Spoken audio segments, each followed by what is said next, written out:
Welcome, everyone. Thank you for joining us today. My name is Maria Ferguson. I'm the curator here at the Roger Tory Peterson Institute in Jamestown, New York. And today we are delighted to be joined by Bela Arrieta, one of 5 women included in our current exhibition, Hope is the Thing with Feathers, Contemporary Women Nature Artists. The exhibition is on view now until June 11th, and I will put the link to our website in the chat. So today, Bela will discuss the intersection of art and science in her practice. With her work, Bela explores topics such as environmental issues, at-risk species, ecosystem preservation, as well as the clash between science and superstition. Often working closely with professionals in literature and scientific fields, Bela challenges viewers to consider human relationships with nature and our impact on the natural world.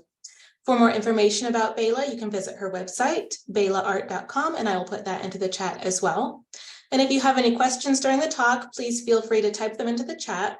At the end of the talk, I'll read your questions to Bela. And we are recording this talk, so if you would like to watch it again at a later date, you can head to our page on Vimeo, and I'll add that to the chat as well. So without further ado, I'll turn it over to Bela. Hi, everyone. Thank you so much for coming. I'm really excited to get started. And jumping into it.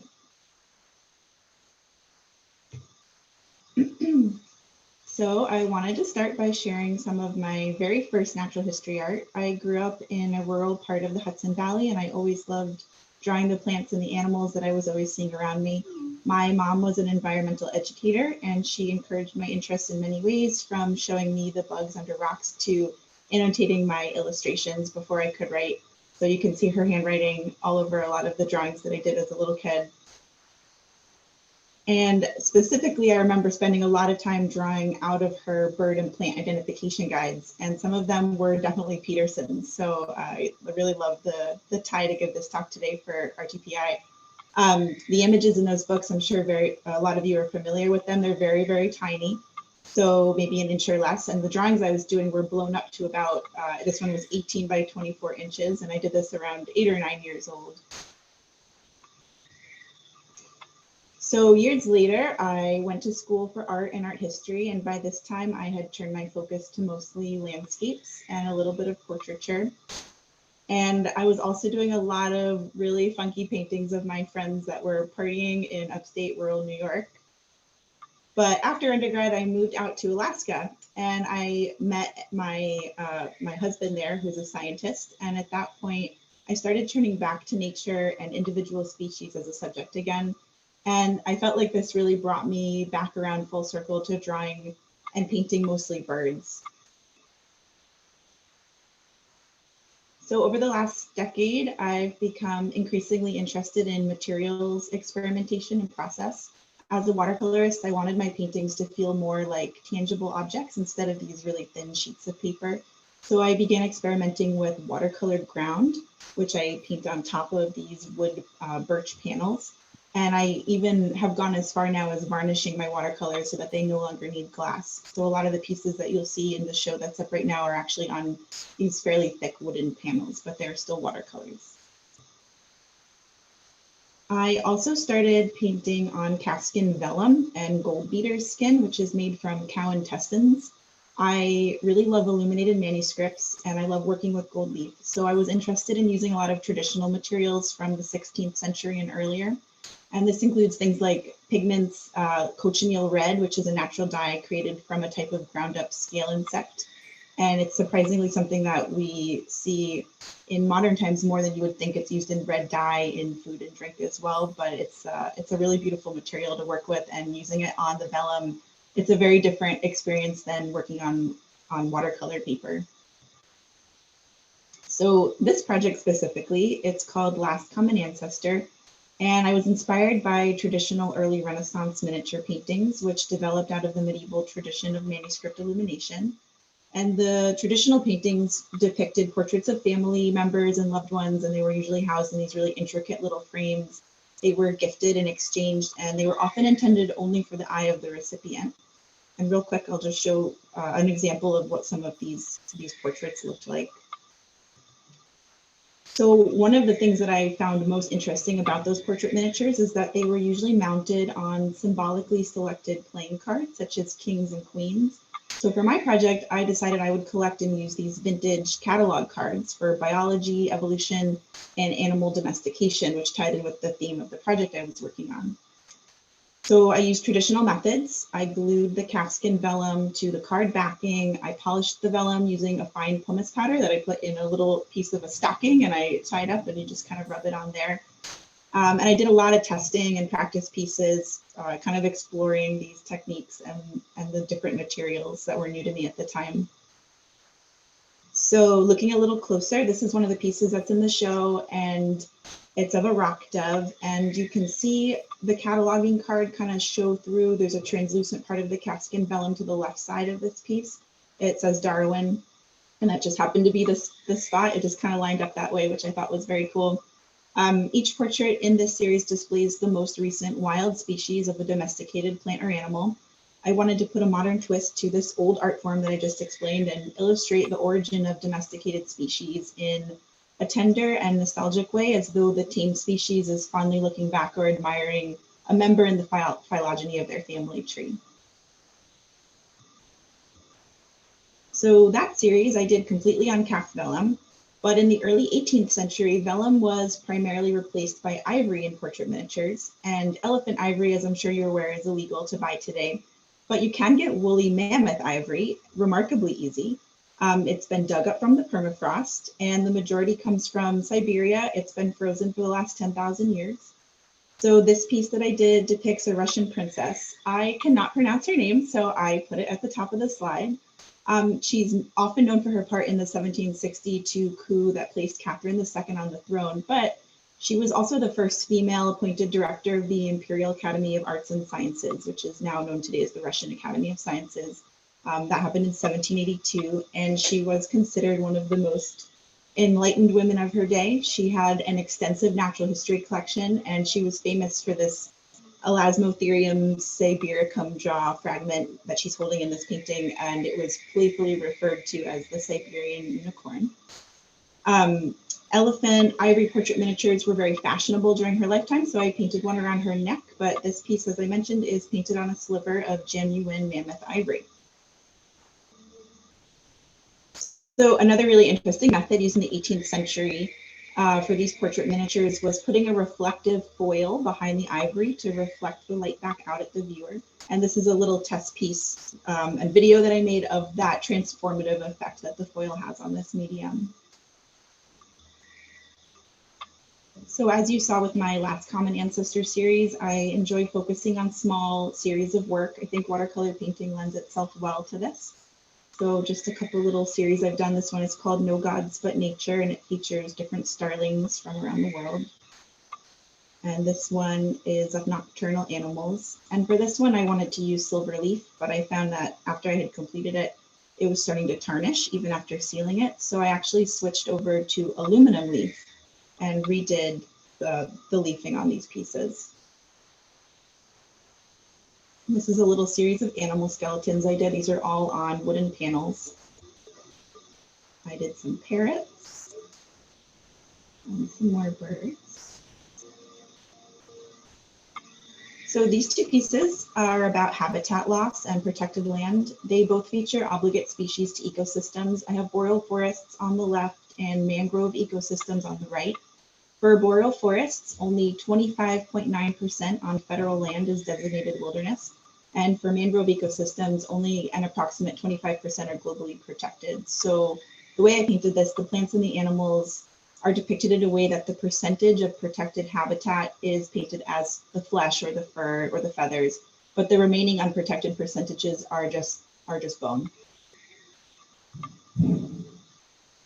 So I'm also interested in using art to support causes that interest me. These two mirrored paintings were inspired by the Australian bushfires in 2019 and 2020, and I donated the proceeds to bushfire relief after they were sold.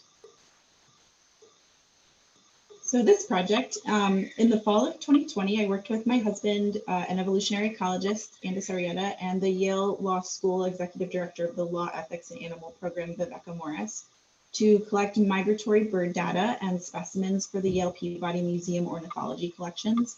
The goal of this project was to gather data about bird mortality due to collisions, to identify buildings that are killing birds frequently, and to use this data to advocate for mitigation action to prevent future deaths. So at the Yale School of Management alone, which is a 225,000 square foot, almost entirely glass building, we found more than 250 birds had died of over 50 species in just the 2 years of collecting. And we went out every single day to collect and document these bird fatalities. And we even hopefully rescued a few survivors by bringing them to rehabilitators or just moving them to a temporary safe location. And it was pretty heartbreaking work. It did inspire me to make sketches and paintings of the birds that we found in hopes of spreading some awareness. And I just wanted to add a little fact that it's estimated that over 1 billion birds in the US die each year due to collisions with windows. But many cities are starting to require that new buildings follow bird safe design. And the city of New Haven, where I'm currently located, is in fact now considering a bird friendly design legislation efforts thanks to the data that we collected. So that project and those sketches that I did inspired these 3 11 by 20 inch panels that are in the show right now. They illustrate the detriment of glass buildings to our native bird species. I have on the left a white-breasted nuthatch, a northern parula, and a blackpoll warbler. In the middle is a male and female yellow warbler, and then on the right is a northern cardinal. And I wanted to point out that in the cardinal painting to the right side in the window, I put a pair of rubber gloves and a Ziploc bag, which are some of the tools that we were using to collect these bird specimens. And then from that project, I was inspired to work on this collaborative project that was titled Fractured Aviary. My husband and I applied for and won a Yale Law Ethics and Animal Program grant, and it funded an art exhibition that highlighted avian window strike fatalities, solutions, and the changes that really must be made to protect these bird species. So I organized and curated this exhibition. It opened to the public on June 30th in 2022. It took place at both Antler and Talon galleries. They're owned by the same people, they're side by side, and we took up both full spaces. It's in Portland, Oregon. And it featured the work of over 60 nationally recognized artists, sculptors, and taxidermists. And the goal was to force viewers to re-examine the impact of their own offices, their homes, and their cities.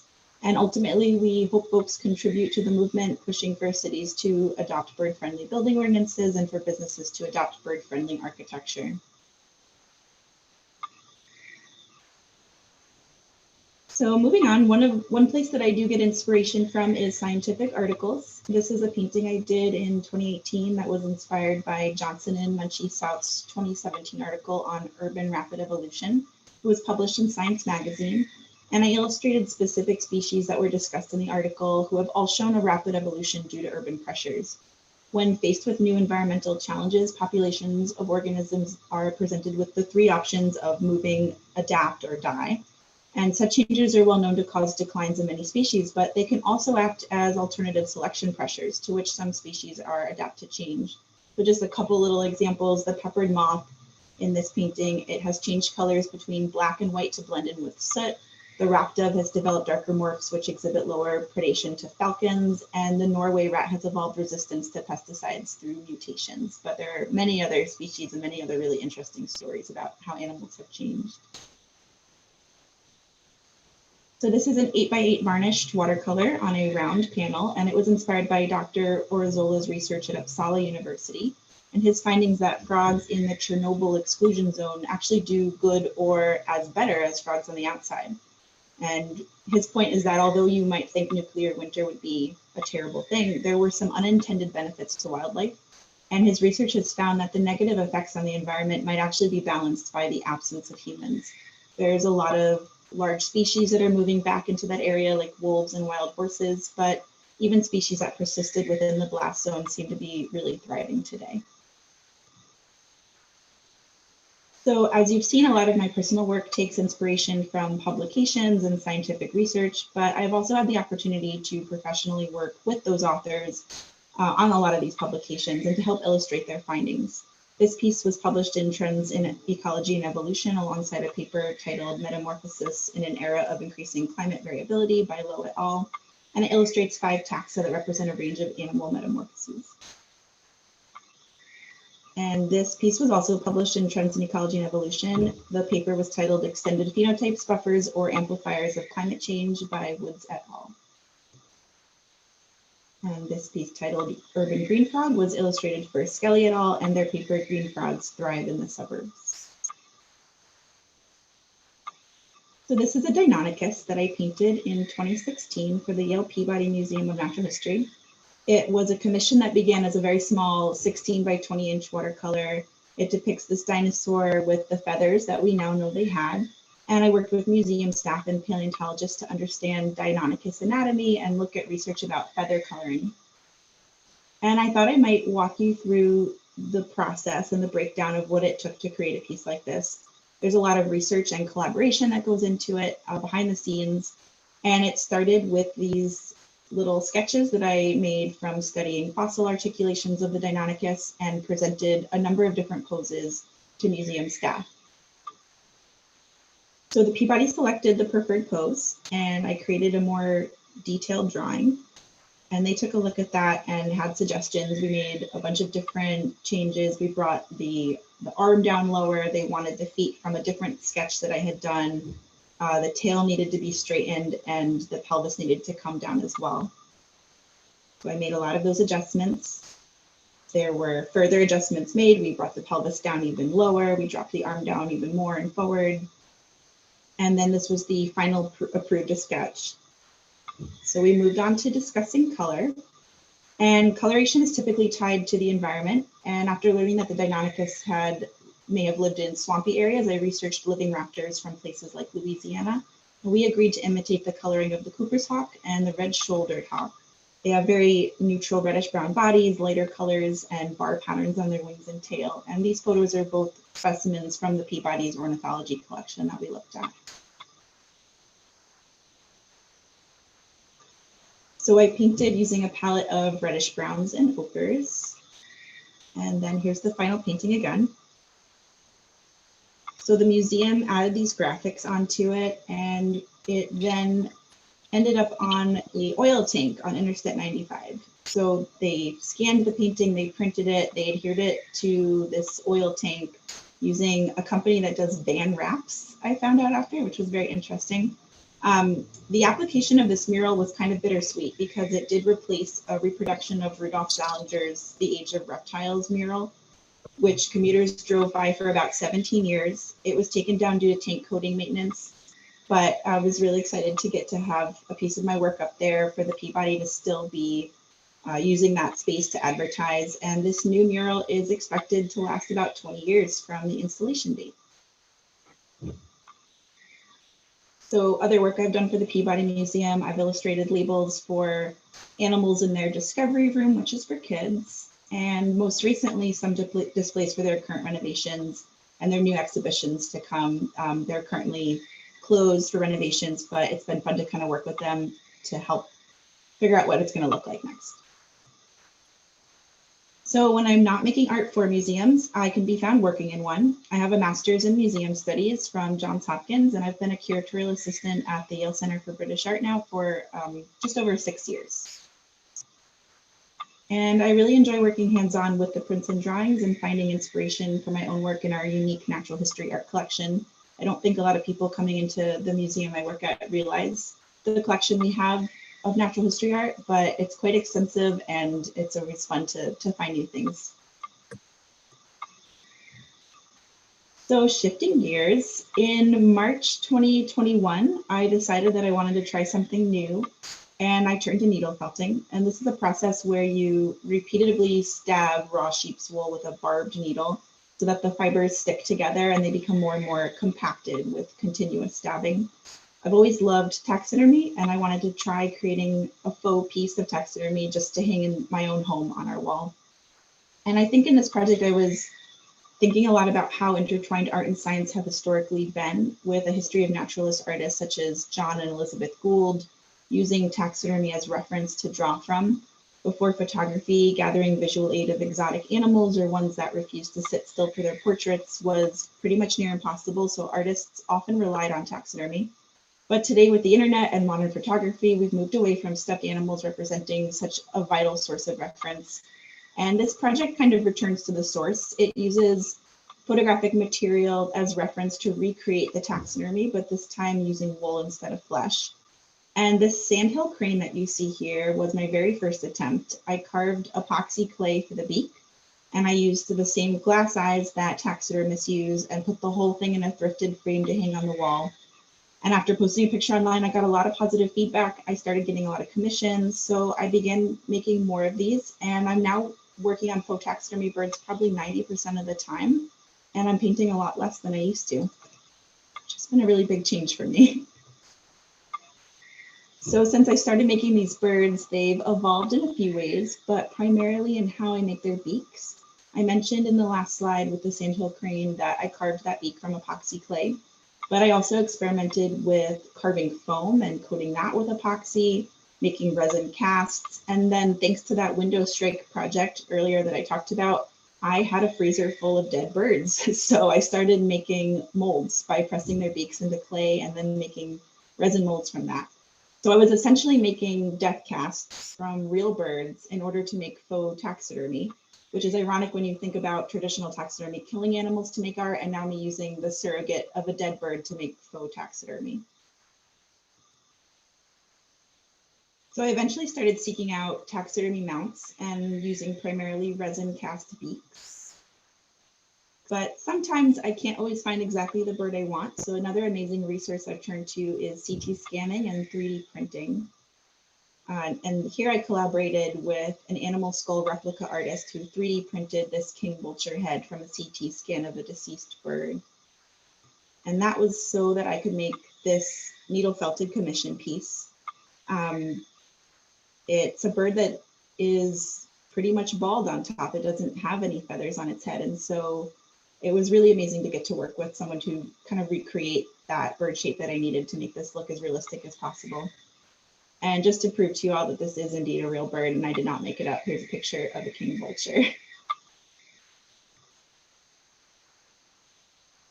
So I'm just going to run through a couple more of the birds I've been doing. A lot of these are in the show right now. I have a barn owl, a snowy owl. This is a double-crested cormorant, American kestrel, common loon, a rooster, sun conure, a raven. This is a valley quail, cattle egret.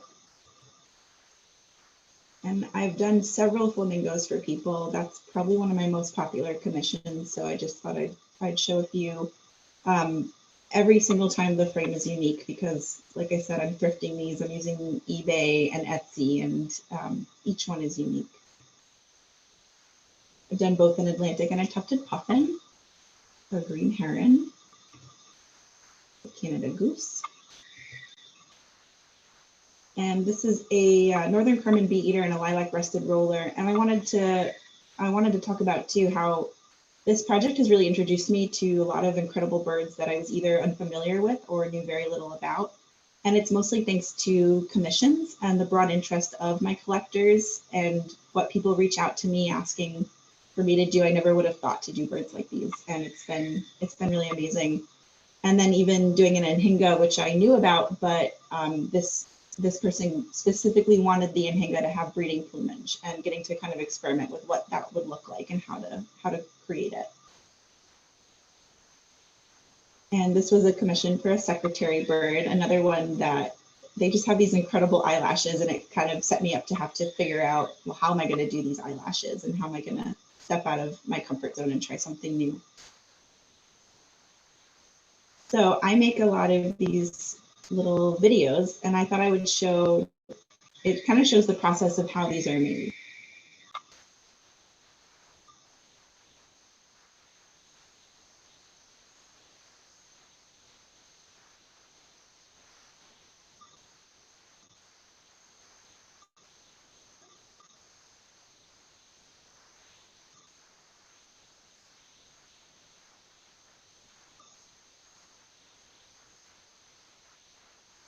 That's for the common loon. I have one more video here for the secretary bird. I do build up a lot with epoxy clay to get the different facial features and the peaks.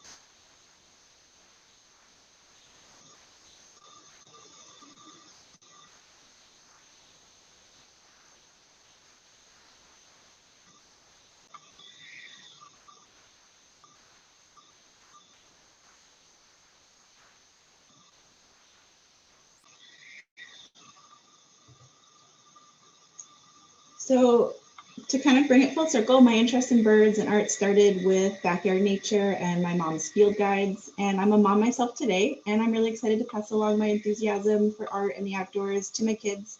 They already love looking for bugs under rocks and drawing with me. And I'm really thankful to organizations like RTPI who help ensure that there will be intact environments for my kids to grow up in and explore by using art to raise awareness about conservation, confront environmental issues, and to inspire us to preserve the Earth's biology. And I'll end by saying that I do take commissions. I sell fine art prints, greeting cards, and more on my Etsy shop. And I'm always open to talking more about my work if anyone ever wants to reach out to me via email. I do have several birds that are available for sale right now, including some that are in the show. So there's some here and a few more on this slide as well. And I will just leave this up here. It's my contact information, and I post a lot of process videos and images on Instagram and TikTok, and feel free to check it out. Thank you so much to RTPI for including me in this exhibition, and to everyone who attended today to listen in. I'm really glad to be here. Thank you so much, Bela. That was absolutely fantastic. And we're so excited to have your work in this exhibition. So if anyone hasn't been to RTPI, just a reminder, it's on view until June 11th. So please come by and see Bela's work in person. So we have one question for you so far from Rosalie, who is actually our current resident artist. She said that she would love to know what formula you use to varnish your watercolors, and that she likes how it brings the art to the forefront instead of hiding it behind glass and a mat. Yeah, I haven't varnished a watercolor in a little while because I've been doing these faux taxidermy birds so much, but so I do know that it's called coming back to me now. It has to be 100% dry, and you can't do it on a humid day because I've had color changes otherwise. But I usually do a workable fixative. I think I was doing 5 coats of the fixative, and then after all of that was dry, I have a spray-on varnish that I use. I've experimented with a pour-on varnish as well. It worked fine, but I personally have trouble controlling it. So I've used the spray-on varnish. I've tried some different types. If you want to know exactly what type I use, email me. I will go down to my basement and pull out the can and let you know. I'm happy to share that. But then I would do another 5 coats of that as well. Do we have any other questions for Bela? You can feel free to type them into the chat, or if you would like to raise your hand and you can ask her, then feel free. All right, and if not, just a reminder that we are going to post this talk on our Vimeo page, and that link is in the chat. And we will also be emailing it out to everyone who registered today. So if you would like to come back and watch again, then you'll be able to. So thank you again to Bela and for everyone for logging in today, and enjoy the rest of your day.